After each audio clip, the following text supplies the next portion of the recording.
Hello mga ka-cooking! Ayan, welcome back for today's video. Gagawa naman tayo ng munggo. Finally guys, makakain na kami ng munggo. For how many years? Ayan. So, mainit na yung ating kaldero. Lalagay na natin yung ating sibuyas. Ayan. Guys, for how many years na hindi kami nakakain ng munggo? Ayan. Papula-pulahin natin yung pagbabrownin natin yung ating sibuyas. Magbabrown-brown siya. Pag nag-brown-brown siya, igisa natin yung karne.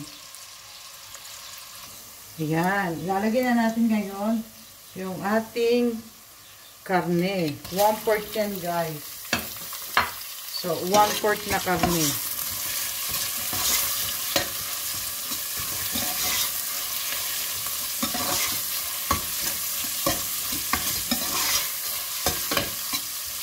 Ito, ganun din. Pagbabrowning-browning natin. Tapos, saka natin ilalagyan yung kamatis, no? Mag-brown lang to guys. Saka natin ilagay yung ating kamatis. Ayan guys, dahil medyo brown na siya, ilalagay naman natin ngayon yung ating kamatis. Ayan. Lutuin natin ng gusto ang ating kamatis.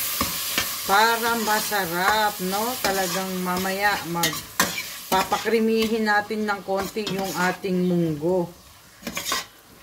Ayan. So, ito yung version ko, guys. So, sabi ko nga sa inyo, may kanya-kanya tayong diskarte sa luto.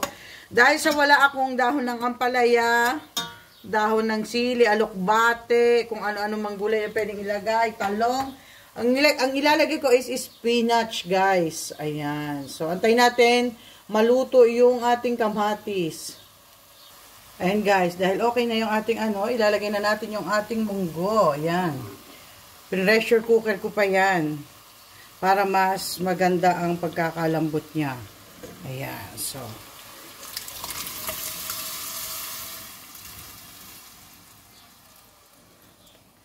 Yan na yung ating munggo, no? Ayan, so, ayan.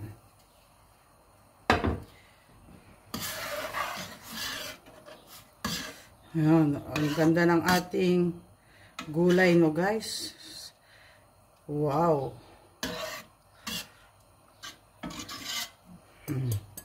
Tapos niyan guys, ilagay natin yung ating chicharon para at least habang kumukulo, no?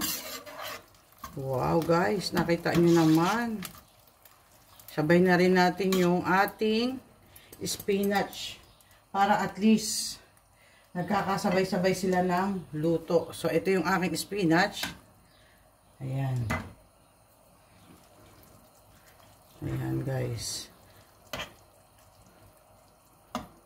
So, ngayon magdadagdag tayo ng tubig. No?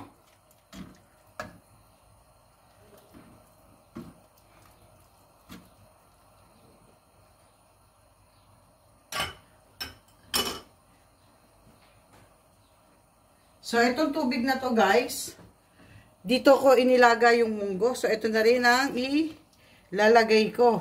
Oh. Yan, mag-antay tayo ng 20 minutes guys. Pakukuluan natin siya 20 minutes. Ayan guys, tignan na natin after 20 minutes. Wow!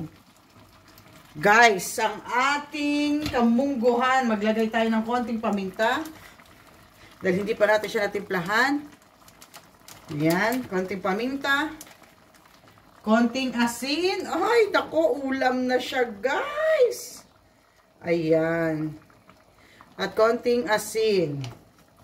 Haluin o divay o mga ka-cooking ang ating munggo, grabe. Ang sarap. Amoy pa lang pagkain na talaga. Ulam na, sabaw pa lang guys. Nako, for how many years na hindi kami nakakain ng munggo? For the first time nakakita kami ng munggo. Bumili kagad kami eto at nagluto agad kahit kulang-kulang ang ingredients. Sige, basta makapagmunggo lang. Ayan guys, so sarap.